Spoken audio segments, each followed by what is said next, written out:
Krásný dobrý den vám všem. Asi už je to dneska trošku dlouhé, už to na vás je i malinko vidět, takže kdybyste se chtěl někdo protáhnout pro větra, tak to bude jenom super, aby jsme byli trošku svěží. Já mám teda dneska takové téma příležitosti pro české potravináře, ale než s tím začnu, tak moje jméno je teda Ladislav Lázňovský, jsem senior kategorie manažer ve společnosti Byla Česká republika a mám na starosti spoustu kategorií v rámci svého nákupního týmu a taktéž právě tyhle ty alternativní potraviny, ale tu convenience, to znamená tu chlazenou řadu. Já jsem si pro vás připravil pár čísel, protože čísla jsou vždycky jako super, zákazník nějakým způsobem něco deklaruje a nám to pomáhá chytit trend, kterým směrem ty naše prodejny, ten náš sortiment máme upravovat. Já se omlouvám, já totiž nemám rád statickou prezentaci, takže kdybych se hodně ošíval, tak je to tím, že já jsem typ člověka, který chodí. Jo, a má ten mikrofon a tady mě to trošku vyvádí z míry u toho pultíku. Tak, já se teda vrátím zpátky k té prezentaci. Dneska už to tady zaznělo, že přibližně 5% naší populace se identifikuje jako flexitariáni. Je to rostoucí trend, vidíme to. Ale já jsem si připravil trošku jako hlubší detail, který je od Deloitu, který nám vlastně říká, že 70% těch spotřebitelů vnímá alternativní potraviny, že je to jako vegan potravina, což vlastně svým způsobem jako není vždycky. Potom samozřejmě, co je pozitivní, vnímají, že tyto potraviny mají lepší dopad na životní prostředí a jsou udržitelnější, což je silná změna v rámci toho vývoje, který zaznamenáváme v posledních letech. A samozřejmě se tu objevují i dvě taková důležitá témata. Jedno je pro nás jako řetězec a obecně společnost, že spotřebitelé spojují tyto potraviny s lepší péčí o zvířata. Češi jsou národ, který má velké množství domácích mazlíčků. A tenhle claim je prostě pro Čechy důležitý, protože oni mají nějakou citovou vazbu ke zvířeti a promítají ho nějakým způsobem už do toho svého myšlení. A důležitá věc, a to hlavně pro nás jako obchodníka a pro vás jako výrobce a pro ty výrobce je, že více než polovina uživatelů těchto potravin nebo konzumentů těchto potravin je ochotna si připlatit. To je důležitá věc, protože to ovlivňuje velice tu kategorii. No a jak už tu dneska několikrát zaznělo, samozřejmě já jako mileniál se s tímto stotožňuju a ty generace, které jsou po mně generace Z, má dokonce ty trendy ještě silnější, vnímá to ještě více. Tohle je důležitá věc pro vývoj budoucnosti, protože generace Z do 10-20 let bude tvořit majoritu tržeb v retailovém segmentu, protože dospějí, budou dostatečně zabezpečení a budou ty peníze utrácet za ty produkty. A my jako obchodník se na tu dobu musíme připravovat samozřejmě z dlouhodobého hlediska. A taktéž samozřejmě s našimi partnery, a to jsou dodavatelé. Já se ještě podívám, jsem si ještě dělal svoje poznámky, co jsem tu i během dne zaznamenal. A začnu ještě jednou důležitou věcí. On je to odborný seminář. A my někdy trpíme takovou tou odbornou slepotou. Zákazník z 95% při nákupu jede na automat. Nepřemýšlí nad tím, co přesně bere, nestuduje vždycky všechny ty výrobky. Proto jsou třeba zákazníci, a každý to znáte, když vám představí váš oblíbený supermarket a vy nemůžete najít to, co jste tam vždycky našli, protože my vás potom vyvedeme z toho vašeho automatu a nutíme vás přemýšlet. A to spotřebitel a zákazník v obchodě nechce. Pro ně je to rutina. Takže když jsem tu dneska slyšel spoustu věcí typu dáme to na obal, dovysvětlujeme na obal, ne, nepřečte si to. Prostě tahle naše odbornost, kterou my tam vidíme a promítáme, ta zákazník, pokud opravdu cíleně po tom produktu nejde, pokud není erudovaný, nepřečte si to. Nejsme my pro něj to místo nákupu, není to místo, kde on získává tu znalost o těch produktech a o těch výrobcích. Potom jsem si ještě poznamenal důležitou věc, která tady zazněla několikrát, a to je ta nadváha a tyhle ty potraviny nějakým způsobem nám můžou pomoci. Jo, já dám tady příklad z retailu. Vy, když dáte dneska maso do prodeje, tak jeho akční cena ovlivňuje, kolik toho masa se prodá. Pokud jsme pod 100 korun za kilo, tak ta spotřeba je o 20% vyšší, než když jdete na 110-120 korun za kilo masa. Takže jednoduchá rada, je, jak omezit spotřebu masa, které nepovažujeme úplně za všech podmínek, za všech okolností, jako to nejvhodnější na našem jídelníčku, zvýšit prodejní cenu. Ale chápu, to se politicky špatně prodává. Tak, teď se přesunu k nám do Billy. Co my děláme v Bille? V první řadě my jsme rebrandovali a bojujeme s greenwashingem. My neuznáváme už tu tézi zdravého světa, protože tím zavádím, jako toho zákazníka uvádíme kolikrát v omyl. Proto jsme například alternativy convenience potravin označili jako vegan. Vyloženě vegan, hrajeme si s tímhle claimem, neříkáme, že je to zdravý svět nebo nějak prospěšný, říkáme to tak, že je to potravina, která je zodpovědná k sobě i k planetě. V tom se snažíme vymazat ten greenwashing, který prostě v té kategorii je. Ne všechno zelené je zdravé. To je nějaká jednoduchá logika, kterou zatím máme. Já jsem si tady pro vás i připravil pár krásných pozitivních čísel. Byla Česká republika v loňském roce zvedla tuhle kategorii o 35%. Je to obrovský růst. My, když si vezmeme, tady Nestlé prezentovalo, jak se dařilo jim na tom trhu, nebo jak se dařilo tomu evropskému trhu, tak my taháme ten trh nahoru, protože se té kategorii opravdu věnujeme. Co vidíme, je masivní růst v e-shopu. Zákazník e-shopu je prostě ten, který má i případně čas číst claimy, studovat potraviny a dívat se na to, co si kupuje. A proto tam je ten růst masivní. Co je důležité, tak klesá ta průměrná prodejní cena. Já jsem si dělal nějakou analýzu u nás v Bille. V loňském roce, za loňský rok, průměrná cena za kus alternativní potraviny byla 41 korun. V letošním prvním čtvrtletí byla již 38 korun. Stále je to ale cena, která je o více jak 20% vyšší než u klasické potraviny. Stále. I když klesáme, tak bohužel nedorovnáváme takovou tu běžně zažitou potravinu, kde průměrná cena jednoho kusu je kolem 30 korun, když vezmeme formát supermarketu, všechny potravinové položky, které se tam prodávají a uděláme jednoduchou statistiku tržba děláno kusy. Co je důležité v rámci této kategorie, a to je targetování. Tato kategorie je extrémně citlivá na to, koho targetujeme. Tudíž clustering kategorie je důležitý proto, aby ta kategorie rostla pozitivně, byla profitabilní a zvětšovala se. Prostě zkrátka a jednoduše já žiju v Táboře a v Táborské Bille máme jenom základní řady těch produktů, protože v Táboře se prostě neprodá sajten s nějakou příchutí nebo tofu na grilování a s nějakou příchutí. Prostě ten zákazník tam není ještě dostatečně edukovaný natolik, aby jsme tam tu nabídku mohli rozšířit. Co je ale pozitivní? V minulosti Praha tvořila přibližně 50% prodejů v této kategorii. Já jsem pracoval pro můj bývalý zaměstnavatel, měli před chvilkou přednášku tady o privátních značkách. To číslo bylo stejné, když jsem přišel do Billy, tak i bylo v Tesku. Dneska ale letos vidíme nějakou změnu, jak ustává inflační vlna a i tím naším clusteringem jsme se dostali do stádia, že ten trend se začíná přelívat do menších, bohatších měst. Že už to není záležitost krajských center, jako byla třeba Zlínský kraj, nebo Zlín, nebo Plzeň, nebo Praha, ale vidíme, že i menší bohatá města do 30 000 obyvatel, začínají ten trend vnímat. To nám ukazuje trend do budoucnosti, že se to prolije tou republikou, že ten hype ještě stále tady probíhá a ještě nejsme na vrcholu toho hypeu v této kategorii. Očekáváme, že ten trend z té západní Evropy bude pokračovat. Co je důležité, s rostoucí znalostí kategorie rostou i znalosti zákazníků a vzniká více potřeb, které teda rozhodně dneska nejsou pokryté, což můžu říct ze svého vlastní zkušenosti v rámci nákupu.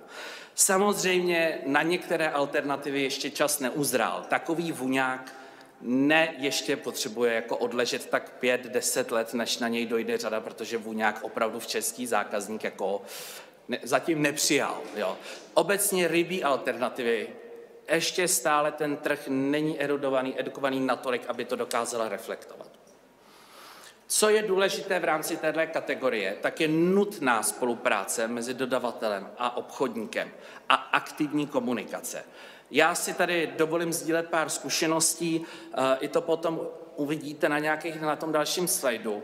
Pokud dodavatel, výrobce ví, kdo je jeho zákazník a umí targetovat skrze sociální média, ty produkty jsou výrazně úspěšnější než ploché kampaně zaměřené na všechny. Targetování je prostě v té kategorii klíčem k úspěchu. Byl tady, myslím, pan Lunter, my jsme s nima dělali krásnou kampaň na nové příchutě Lunteru a byla extrémně úspěšná a dobře zatargetovaná na sociálních sítích, protože celkem se během té kampaně, kdy zákazníci mohli soutěžit o balíček Lunteru a jenom jsme se jich ptali, jaká je vaše oblíbená příchuť, jsme se sbírali na 5000 komentářů, z kterých se měl vyhodnotit 1 nebo 2 výherce těch balíčků. 5000 komentářů získá podle mě někdo, kdo řekne něco křiklavého ve veřejném prostoru. Jo? 5000 komentářů je hodně. Taktéž velmi dobré spolupráce jsme měli například s panem Hráškem od MK, kdy se vzájemně podporujeme a propojujeme svoje brandy a targetujeme přímo naše zákazníky a ti, co sledují i přímo tyhle trendy. Zákazník potřebuje dneska cítit v této kategorii nějakou jakoby individualitu, promlouváme k němu. Ta generace, která přichází po mně, ta generace Z, takzvaný zoomři, prostě potřebuje, ano, zoomři se jim říká, potřebuje být osloveni a musí se stotožnit emočně, to je to důležité, což je pro nás kolikrát nepochopitelný, že? Emočně s tím, co ten výrobek jim říká, já jsem zdravý, chráním zvířata, prostě já mám menší škodlivinu, já ti zachraňuju planetu a podobně. Tak, ještě v rámci těch věcí, protože to není jenom o veganských produktech, ale je to o spoustě dalších aktivit. V první řadě jedna oprava, máme privátní značku v Bílé České republice a jmenuje se Vegavita.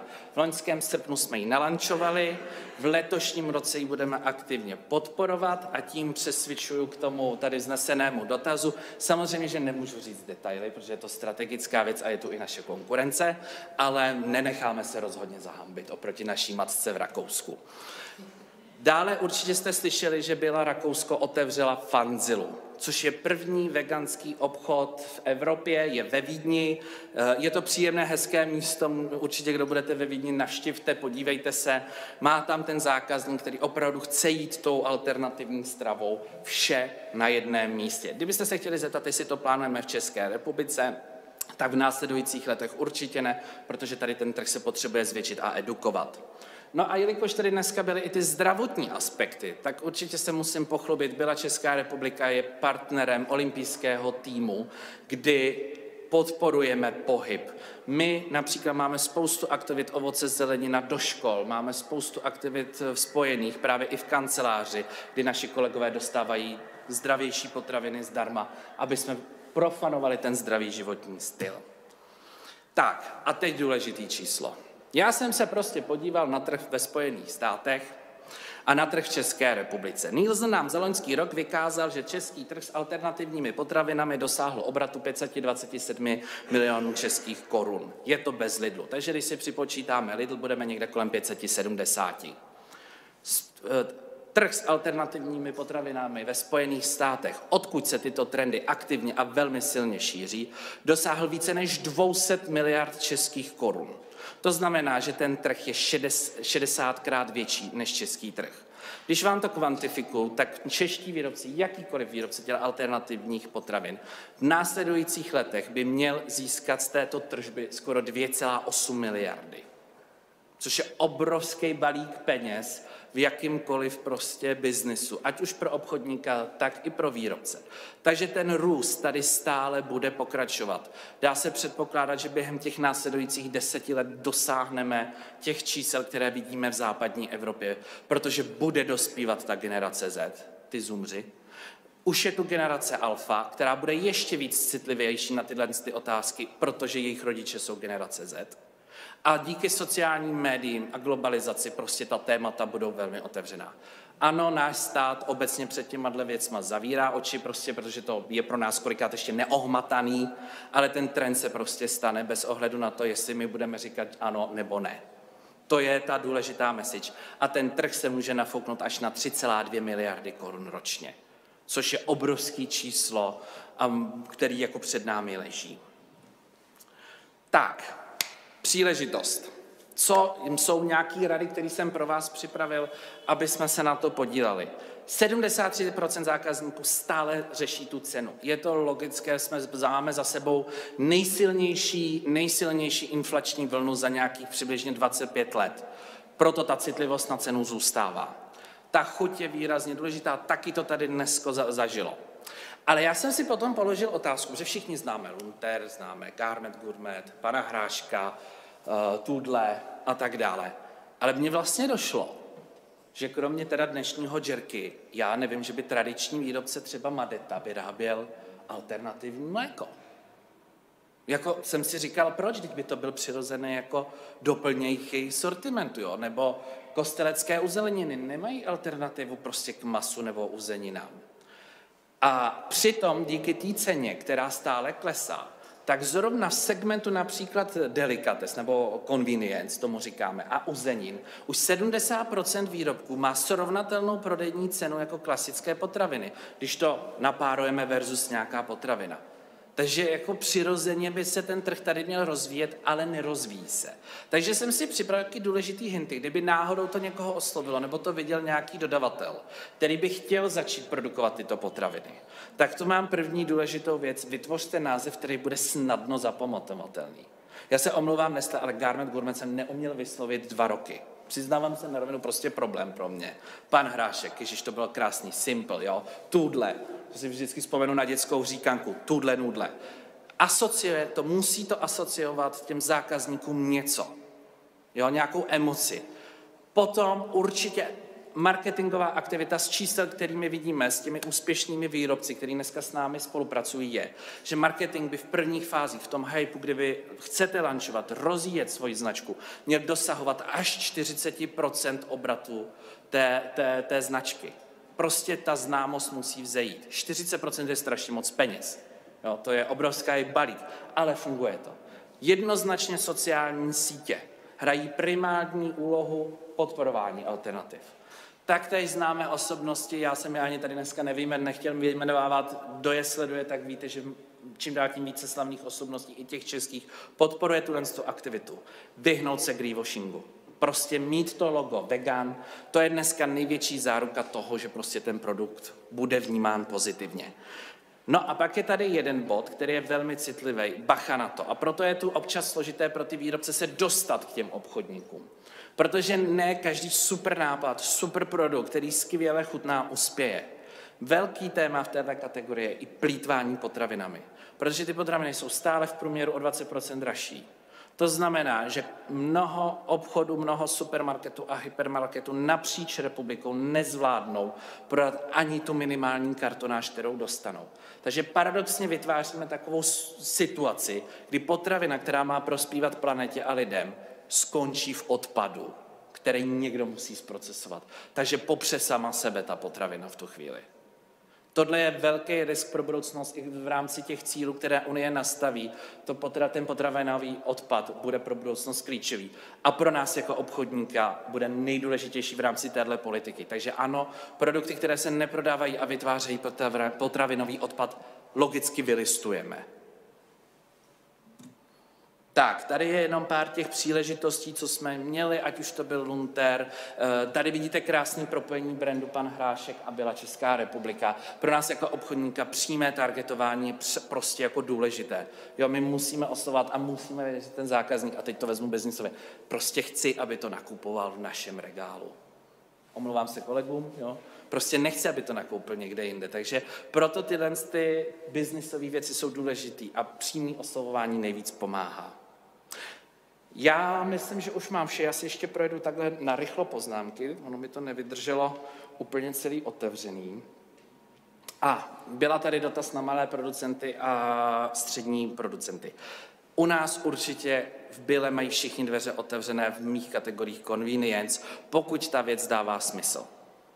Ano, pokud prostě vidíme tu přidanou hodnotu, která tam má být. Máme z příklady minulosti, kdy prostě se nešťastně položily cenové politiky a ty produkty z našich regálů prostě vypadly. Jo, máme ale zase příklady, kdy jsme s dodavatelem pochopili, že jsme partneři v té kategorii. A ano, oba dva budeme ztrácet nějakou dobu, než se třeba situace stabilizuje. Ale jsme v tom partneři.